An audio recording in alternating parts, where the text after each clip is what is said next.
This channel does not promote any violent, harmful, or illegal activities. All content provided by this channel is meant for an educational purpose only. সমুদ্র মন্থনে অমৃত কলসের আগে কি উঠেছিল? হলাহল, বিষ। তারও আগে দেবী লক্ষ্মী সাগর থেকে উত্থিত হয়েছিলেন, বিষ্ণু তাকে গ্রহণ করেছিলেন। পুরাণের অমৃত কুম্ভের সঙ্গে লক্ষ্মীর একটা যোগ রয়েছে। অমৃত কুম্ভের সন্ধানে যারা প্রয়াগে যাচ্ছেন তাদের লক্ষ্মী লাভ হচ্ছে। কুম্ভ থেকে লক্ষ্মী লাভ কেমন হচ্ছে? প্রয়াগে ত্রিবেণী সঙ্গম থেকে সকলে মনে তৃপ্তি নিয়ে ফিরতে পারছেন কি? খোঁজ করেছি আমরা TV9 বাংলা।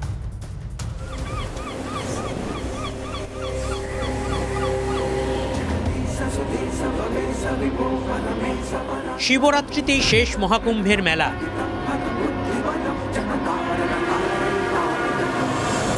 ভিড়ের চাপে পদপৃষ্ট হয়ে মৃত্যুর ঘটনা,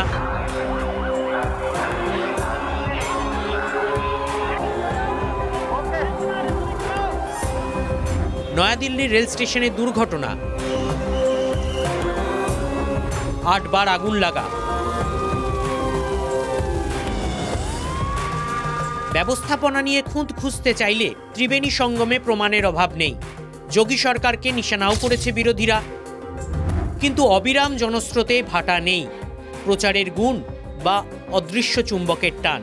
কারণ যাই হোক, প্রয়াগে কোন মোহনবাসী বাজছে কে জানে। রাজনৈতিক নেতারাও পার্টি লাইন ভুলে ছুটছেন সঙ্গমে। পুণ্যার্থীদের দলে কর্ণাটকের উপমুখ্যমন্ত্রী ডিকে শিবকুমার যেমন রয়েছেন, সমাজবাদী পার্টির অখিলেশ যাদবও রয়েছেন।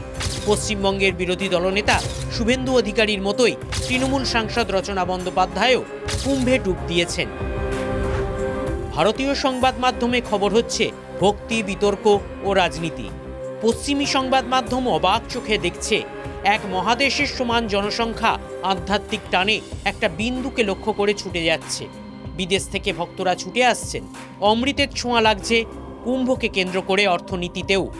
Always dream to come here to discover what happens, and I also interested in spirituality and meditation, and and I love India and I love this culture. অভিজাত হোটেল নয়, সঙ্গমের তীরে তাঁবুগুলিতেই থাকতে পছন্দ করছেন বিদেশিরা। রোজগার ও কর্মসংস্থানের একটা নতুন দিগন্ত খুলে গিয়েছে। हमारे देश में जो छोटे छोटे धार्मिक फेस्टिवल होते हैं उसमें हमारी इकोनॉमी रोटेट करती है नेचुरल तरीके से, क्योंकि उसमें सभी के लिए कोई ना कोई रोज़गार होता है, कोई ना कोई काम होता है। वो चाहे दीपावली हो चाहे होली हो, उसमें सब के लिए बिजनेस होता है और हमारी यही इकोनॉमी रही है पहले की भी। This kind of religious activities connected to the business and economy is something very nice that is sprouting up in this magnitude in India, which is very unique. I would quite appreciate on that. लोगों का जो है लगाव नाव से शुरू से ही रहा है। जो भी नहाने आता है संगम नोच पे या संगम के घाट पे या कहीं भी, तो उनको नाव पे घूमने का कुछ ज़्यादा ही आनंद होता है। इसलिए जो नाविक हैं यहाँ के, उनका बिजनेस अच्छा चलता है। उनका जो है रोज का अपना अच्छा खासा इनकम हो जाता है, उनकी आय अच्छी हो जाती है। তাঁবুর ব্যবসা থেকে নৌবিহার, এগুলি সরাসরি মেলা পরিকাঠামোর অন্যতম অংশ। অ্যাডভেঞ্চার স্পোর্টস হিসেবে রয়েছে প্যারাগ্লাইডিংও। হিন্দুত্বের সব ধারা এসে কুম্ভে মিলেছে। মুক্ত চিন্তাই সেখানে মূল স্পিরিট। নির্মল আনন্দের কোনো উপকরণই মেলা প্রাঙ্গণে নিষিদ্ধ নয়। বিকৃত রুচির জন্য দরজা বন্ধ। बच्चों के लिए अपना नात नातकुर के लिए खरीदे हैं और फोटो कुछ खरीदे हैं, नाम निशाना ले जा रहे हैं यहाँ के धाम को। পুরি সবজির দোকান, বুদবুদ বিক্রেতা, রুদ্রাক্ষ গ্রহরত্ন জড়িবুটি ব্যবসায়ী, বাসনকোসনের ব্যবসায়ী, খুচরো দোকানদার থেকে বহুজাতিক বিপণী, কিছুই বাদ নেই। কুম্ভের পুণ্যার্থীদের বিশ্বাসে আঘাত লাগে এমন পণ্য পরিষেবা শুধু বাদের তালিকায় রাখা হয়েছে, বাকি কিছুতেই বাধা নেই। प्रॉफिट भी पर्याप्त मात्रा में है, पर्याप्त फ़ायदा है, लोगों का अच्छा रिस्पांस आ रहा है और आश्चर्य भी होता है हमें कि हमारी जो युवा पीढ़ी है किस तरीके से अपने धर्म के प्रति या हमारे स्पिरिचुअल प्रोडक्ट्स हैं उसके प्रति किस तरीके से अपना प्रभाव डाल रही है हमारे ऊपर। ये बहुत ही खुशी की बात है कि लोग आते हैं, युवा पीढ़ी भी हमारे पास आती है, रुद्राक्ष लेती है। কেউ ফিরলেন সারা বছরের উপার্জনকে সঙ্গে নিয়ে, কেউ ফিরলেন বাকি জীবনের জন্য আধ্যাত্মিক তৃপ্তি নিয়ে। সর্বত্যাগী সন্ন্যাসীরা কিছুই বহন করেন না। কুম্ভের প্রাপ্তি তারা কুম্ভেই রেখে গেলেন, তবে কুম্ভ কাউকেই ফেরায়নি, কুম্ভ কাউকেই ফেরায় না। Bureau report, TV9 Bangla. এবার একটু রাজ্য রাজনীতির দিকে চোখ ফেরানো যাক। জঙ্গি থেকে কুম্ভ, সম্প্রতি একাধিক ইস্যুতে মুখ্যমন্ত্রীর সঙ্গে বাগযুদ্ধে জড়াতে দেখা গেছে শুভেন্দু অধিকারীকে। এবার তাতে যুক্ত হলো ডক্টরস মিট। সোমবার হাজারেরও বেশি ডাক্তারের সঙ্গে বৈঠকে বসতে চলেছেন মুখ্যমন্ত্রী। ঠিক তার আগে সম্মেলনের উদ্দেশ্য নিয়ে প্রশ্ন তুলে দিলেন বিরোধী দলনেতা। এর জন্য পাল্টা কটাক্ষ শুনতে হয়েছে অবশ্য তাকে।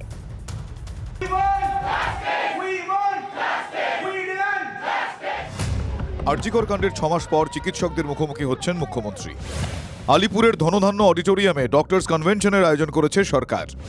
সম্মেলনে সিনিয়র জুনিয়র মিলিয়ে প্রায় 2500 চিকিৎসকের উপস্থিত থাকার সম্ভাবনা। ঠিক তার আগেই বিতর্ক উস্কে দিলেন শুভেন্দু অধিকারী। সম্মেলনের কয়েক ঘন্টা আগে সোশ্যাল মিডিয়ায় পোস্ট বিরোধী দলনেতার। তিনি লিখেছেন, আলিপুর দুয়ার থেকে পুরুলিয়া বিভিন্ন জায়গা থেকে ডিউটিরত 675 জন চিকিৎসককে সম্মেলনে যোগ দিতে বলা হয়েছে।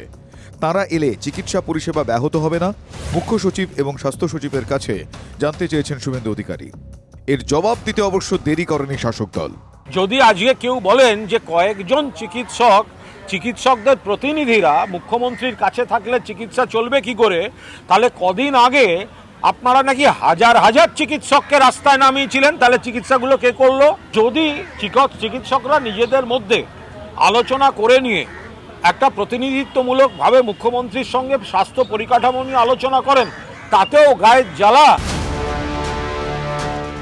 বিতর্ক উস্কে দিয়েছেন বিরোধী দলনেতা। উত্তর রেডি শাসকের। আর চিকিৎসক মহলের কি মত? দিন দলে দলে চিকিৎসকরা আসছেন কলকাতায় মিটিং করতে, বাসে করে। আমরা দেখতে চাই স্বাস্থ্য পরিষেবা যাদের দেওয়ার কথা, জেলা হাসপাতালে, হেলথ সেন্টারে, মেডিকেল কলেজে, পরিষেবা কোনো ব্যাহত হবে না তো?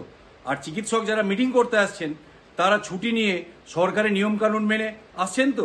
আমি যতটুকু জেনেছি যে তালিকা তৈরি করে একেবারে বলে দেওয়া হয়েছে কারা কারা যাবেন, কিভাবে যাবেন। সে তালিকা হয়তো স্থানীয় স্তরেও হতে পারে, সেটা কোন স্তরে, কিন্তু এরকম যে সবাই যাবেন এরকম কিন্তু একটা কোথাও বলা হয়নি। হাসপাতালের পরিষেবা ব্যাহত করে কোনো মিটিংয়ে এলে তো সেটা একদমই কাম্য নয়।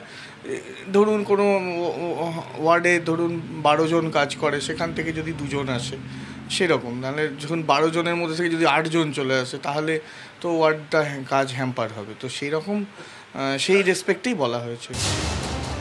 গত কয়েক মাসে রাজ্যে মেডিকেল কলেজগুলিতে চিকিৎসকদের ঘাটতি, জাল ওষুধের অভিযোগ, স্যালাইন কাণ্ড, স্বজন পোষণ, স্বাস্থ্য শিক্ষার গুণমান নিয়ে একাধিক অভিযোগ সামনে এসেছে। সম্মেলনে সেই সব নিয়ে মুখ্যমন্ত্রী বার্তা দিতে পারেন বলে মনে করা হচ্ছে, যদিও এই বৈঠক নিয়ে সন্দিহান WBJDF নেতৃত্ব। অভয়া আন্দোলনের পর শাসক দলের রাজনৈতিক পেশিশক্তি প্রদর্শনের একটি জায়গা মাত্র। এই সভা ভরানোর জন্য বিভিন্ন কলেজ থেকে লোক নিয়ে যাওয়ার আয়োজন চলছে গত কয়েক সপ্তাহ ধরেই।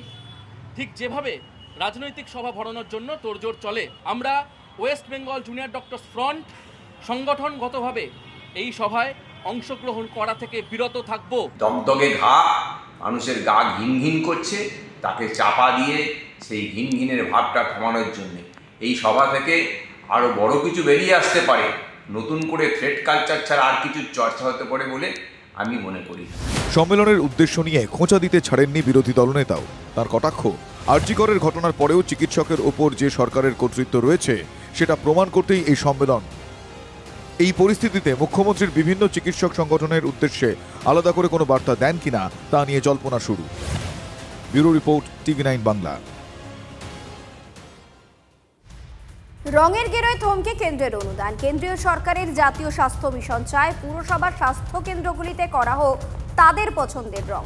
অভিযোগ, রাজ্য সরকার এবং কলকাতা পুরসভা দাবি না মানায় অনুদান বন্ধ করে দিয়েছে জাতীয় স্বাস্থ্য মিশন।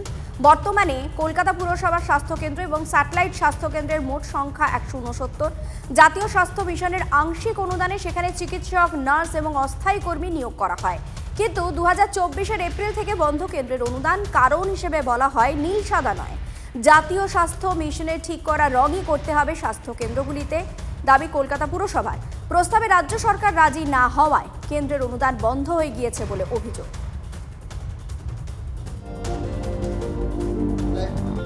জাতীয় স্বাস্থ্য মিশন প্রকল্পের urban primary health centre maximum তৈরি হয়েছে, কিন্তু সম্প্রতি কেন্দ্র রাজ্য সম্পর্কে টানাপোড়েনে গত 8 মাস ধরে কেন্দ্রীয় সরকারের জাতীয় স্বাস্থ্য মিশন প্রকল্পের টাকা বন্ধ। গত প্রায় 8 মাস হতে চলল, একটা পয়সা আমরা কেন্দ্রীয় সরকারের কাছ থেকে পাচ্ছি না। ফলে এই মুহূর্তে আমাদের কাছে খুব চ্যালেঞ্জিং। প্রাইমারি হেলথ কেয়ার কোনোদিন এই মধ্যে একটা রঙের কালার নিয়ে কেন স্বাস্থ্যকেন্দ্রে মানে হলুদ আর বা কালার হয়নি, সেই কালার হয়নি, তার জন্যে রাজ্যের স্বাস্থ্য প্রাইমারি হেলথ কেয়ারের টাকা বরাদ্দ আটকে দেবে, এটা অত্যন্ত অমানবিক, দুঃখজনক। কর্পোরেশন একটা শ্বেতপত্র প্রকাশ করুক, কোন কোন ক্ষেত্রে টাকা দেয় আর কোন কোন ক্ষেত্রে টাকা দেয় না। এই প্রথম মানুষ জানতে পারবে যে NHUM টাকা দেয় বলেই স্বাস্থ্য যে বিভাগগুলো বিভিন্ন জায়গায় আছে পুরসভার, যেগুলো অতীন ঘোষ গিয়ে রোজ ফিতে কাটে, সেগুলো আসলে সরকারের টাকায় নয়, রাজ্য সরকারের টাকায় নয়, সেটা কেন্দ্রীয় সরকারের টাকায়। আপনি যেটা বললেন NHUM এর টাকা পাওয়া যাচ্ছে না, আপনারা প্রমাণ করুন, আমরা আপনাদের সাথে থাকবো, এবং সেই সঙ্গে সঙ্গে প্রকাশ করুন কলকাতা পুরসভার কোন কোন ক্ষেত্রে কেন্দ্রীয় সরকার টাকা দেয়। পশ্চিমবঙ্গে এটা তো ঘটনা যে সেটা হেলথ মিশন বলুন, আবাস যোজনা বলুন, বিভিন্ন খাদ্য দপ্তরে বলুন, বা কেন্দ্রের টাকা রাজ্যে আসছে, রাজ্য তার হিসাব দিচ্ছে না, এটা তো আজকের নতুন ঘটনা নয়। সেই জন্যে এই যে অভিযোগটা, এই অভিযোগটা যে একদম ফেলে দেওয়ার মতন তা নয়। আমিও একজন বঙ্গবাসী হিসাবে আমি নিশ্চয়ই চাইব কেন্দ্রীয় সরকার টাকা দিক, মানুষের সেবা হোক, পুরসভা পরিষেবা দিক, কিন্তু এটা সঙ্গে সঙ্গে এই জিনিসটাও দেখতে হবে যে এই যে র্যাম্পেন্ট করাপশন পশ্চিমবঙ্গের বুকে, এটার তো একটা শেষ চাই আমরা, এটার তো একটা শেষ হওয়া দরকার। এইটা কবে শেষ হবে? এটা কলকাতা পুরসভা বলুক, তৃণমূল কংগ্রেস বলুক। পরিষেবার সঙ্গে এই ধরনের রঙের দাবির আবদারের, এগুলো তো অন্যায় আবদার, মামার বাড়ির আবদার। এই যে কেন্দ্র টাকা বন্ধ করছে, বাংলার প্রতি বঞ্চনা। আচ্ছা, কোন টাকা বন্ধ করছে? এই টাকা তো বাংলার মানুষের করই আবার দিল্লিতে যায়, অথচ বাংলার পাওনা, বাংলার বিভিন্ন ক্ষেত্রের পাওনাগুলো কেন্দ্রীয় সরকার দিচ্ছে না। এবার যদি পুরসভার স্বাস্থ্যের ক্ষেত্রেও এই টাকাগুলো বন্ধ করে, এটা তো চূড়ান্ত অন্যায়। এবং এই যে অমুক রং করতে হবে, না হলে দেবো না, এর মানে কি? মানুষের চিকিৎসাটা বড় কথা, না তাদের ওই রঙের জেদাজিদিটা বড় কথা? রং রাজনীতির গেরোয় কলকাতা পুরসভার স্বাস্থ্য কেন্দ্রগুলি। জাতীয় স্বাস্থ্য মিশনের স্থির করে দেওয়া রঙে রাঙাতে নারাজ কলকাতা পুরসভা। আর সে কারণেই কলকাতা পুরসভাকে যে পরিমাণ অনুদান দেওয়া হয়, সেই অনুদান সম্পূর্ণ বন্ধ করে দিল জাতীয় স্বাস্থ্য মিশন। গত এপ্রিল মাস থেকে অনুদান বন্ধ করে দেওয়া হয়েছে বলে কলকাতা পুরসভার অভিযোগ। ডেপুটি মেয়র তথা কলকাতা পুরসভার স্বাস্থ্য বিভাগের মেয়র পরিষদের সদস্য অতীন ঘোষ সরাসরি অভিযোগ এনেছেন যে রং যেটা স্থির করে দিয়েছে জাতীয় স্বাস্থ্য মিশন, তা কোনোভাবেই কলকাতা পুরসভা বা রাজ্য প্রশাসন করবে না। আর তাতেই নাকি ক্ষুব্ধ কেন্দ্রীয় স্বাস্থ্য মন্ত্রক। স্বাভাবিকভাবেই অনুদান বন্ধ হয়ে যাওয়ায় কলকাতা পুরসভার 169টি স্বাস্থ্যকেন্দ্র বিপাকে পড়েছে। না কেনা সম্ভব হচ্ছে পর্যাপ্ত পরিমাণ ওষুধ, না চিকিৎসক বা নার্সদের সঠিকভাবে নিয়োগ করা যাচ্ছে। ইতিমধ্যেই রাজ্য সরকারের স্বাস্থ্য মিশন জাতীয় স্বাস্থ্য মিশনকে বারবার চিঠি দিয়েছে, কিন্তু তাতে কোনো রকম কর্ণপাত করেনি জাতীয় স্বাস্থ্য মিশন।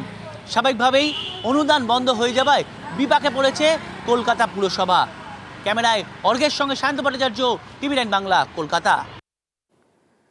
কাকরতলায় তৃণমূল কর্মী খুনের ঘটনায় 27 জনের বিরুদ্ধে অভিযোগ দায়ের হয়েছিল রবিবার সকালে প্রথম গ্রেফতারি।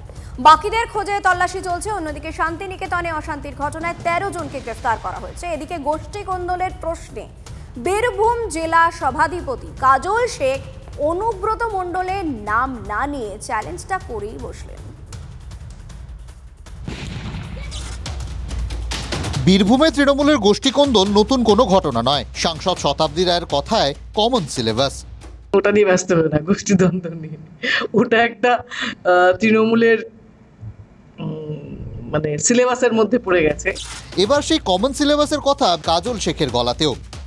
গোষ্ঠীদ্বন্দ্ব নিয়ে কথা বলছি, আমি বলছি আমার কোনো গোষ্ঠী নেই, আমি কোনো গোষ্ঠী তৈরি করিনি। আমি মমতা বন্দ্যোপাধ্যায় সৈনিক, অভিষেক বন্দ্যোপাধ্যায় সৈনিক। গোষ্ঠী আছে, কিন্তু তিনি কোনো গোষ্ঠী তৈরি করেননি। তাহলে কে করলো? নাম না নিয়ে কি কেষ্টমণ্ডলের দিকে ইঙ্গিত করলেন কাজল? 23-এ নির্বাচনে দেখিয়ে দিয়েছি বীরভূম জেলায় তৃণমূল কংগ্রেস ছাড়া অন্য কোনো দল ছিল না। 24-এ নির্বাচনে দেখিয়ে দিয়েছি মমতা বন্দ্যোপাধ্যায়, অভিষেক বন্দ্যোপাধ্যায়, মনোনীত প্রার্থীরাই জয়যুক্ত হয়েছে বিপুল ভোটে। এবং 26-এও দেখিয়ে দেবো বীরভূম জেলার যে 11টা বিধানসভা আছে 11টাতে তৃণমূল কংগ্রেসের জোড়া ফুল ফুটবে। নিজের রিপোর্ট কার্ড শুনিয়ে বুঝিয়ে দিলেন তার নেতৃত্বেই 26-এর বিধানসভা ভোট হবে বীরভূম জেলায়। কাজল বা কেষ্ট কেউই একে অপরের নাম খুব একটা মুখে আনেন না, কিন্তু চ্যালেঞ্জ পাল্টা চ্যালেঞ্জ চলে।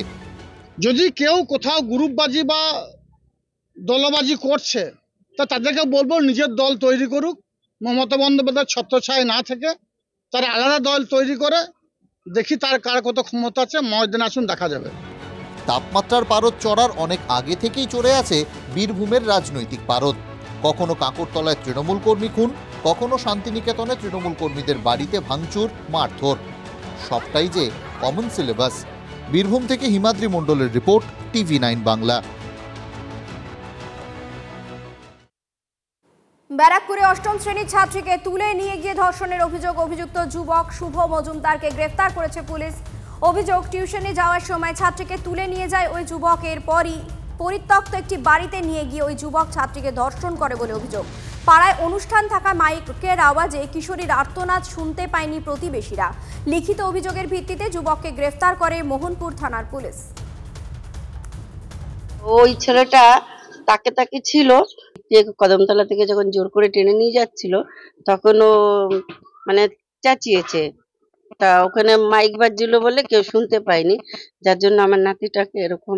এই ছেলেটা কাজটা করেছে, ওকে কাকা কাকা ডাকে আমার মেয়ে, ঠিক আছে, ও বুঝতে পারেনি, ওকে ডেকে নিয়ে গিয়ে জোর জবরদস্তি নিয়ে গিয়ে ওর সঙ্গে খারাপ ব্যবহার করেছে। ছেলেটা তো স্যার এমনি ঘুরে ঘুরে বেড়ায়, আর সন্ধ্যা হলে মদ ফদ খায়, আর ওর নামে এমনিও রিপোর্টও আছে। মহিলা বাইক আরোহীকে পিষে দিল বেপরোয়া ট্রাক। মর্মান্তিক দুর্ঘটনাটি ঘটেছে কল্যাণী এক্সপ্রেসওয়ের কায়রাপুর এলাকায়।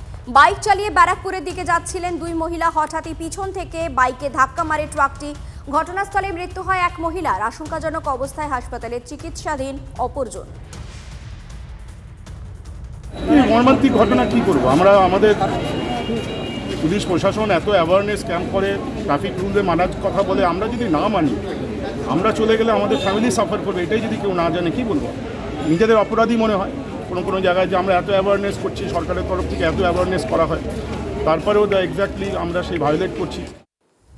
এবার আপনাদের একটা বাঘের ছবি দেখাই, এবং বাঘের ছবি দেখে আপনারা রীতিমতো স্তম্ভিত হবেন।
গ্রামবাসীদের। এমনি ঘুরতে গেছিলাম সকালে, আচ্ছা ওই চাপটা দেখে মোটামুটি ভয় লাগছে।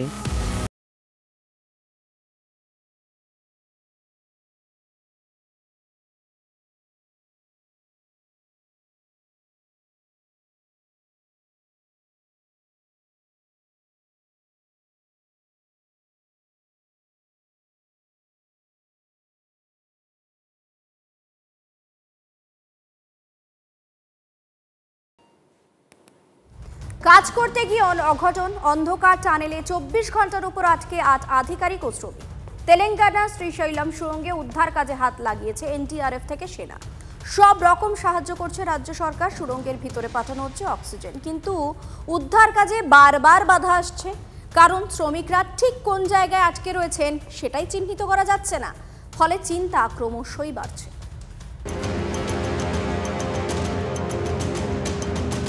সুড়ঙ্গের ভেতর কাজ করতে গিয়ে বিপত্তি। 24 ঘন্টা পার, এখনো তেলেঙ্গানা শ্রীশৈলম সুড়ঙ্গে আটকে আধিকারিক ও শ্রমিকরা। উদ্ধার কাজে হাত লাগিয়েছে সেনা। শনিবার সকালে এই সুড়ঙ্গের ভেতর কাজ করতে ঢোকেন কর্মীরা, সঙ্গে ছিলেন একাধিক আধিকারিকও। হঠাৎ সুড়ঙ্গের দেওয়াল ফেটে জল ঢুকতে থাকে, তারপরই সুড়ঙ্গের ভেতর ধস।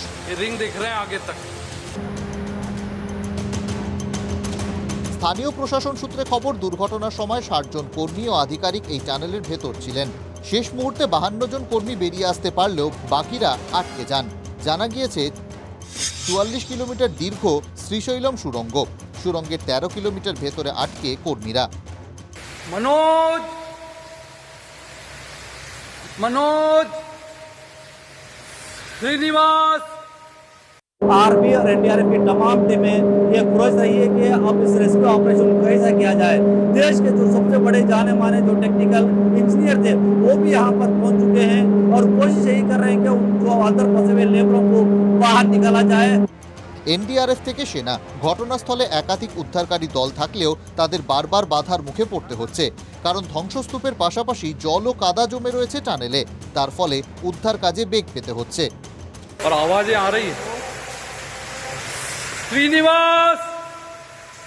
टोटल 13.5 किलोमीटर का डिस्टेंस हमने कवर किया। कवर करने के बाद हमें जो टीबीएम है, जो टनल बोरिंग मशीन है, उसके जो लास्ट किनारा है वहां तक हम पहुंच गए थे। वहां पे जाके हमने जो ट्रैप्ड विक्टिम्स है, ट्रैप्ड मजदूर हैं, जो वर्कर्स हैं, उनके नाम से उनको पुकारा और उनको पता करने की कोशिश किए कि वो लोग कहाँ हैं, कुछ पता चल जाए। मगर कुछ पता नहीं चल पाया, क्योंकि उसके बाद 200 मीटर का पैच और रह जाता है, जिस एरिया में पूरी तरह से डेब्री से भरा है। ভেতরে আটকে থাকা শ্রমিকরা উত্তরপ্রদেশ, ঝাড়খণ্ড, জম্মু কাশ্মীর ও পাঞ্জাবের বাসিন্দা। সুড়ঙ্গে আটকে থাকা কর্মীদের উদ্ধারের সব রকম চেষ্টা হচ্ছে। तेलंगाना नागर कर्नूल के टनल के साथ यशवंत और मोहम्मद TV9।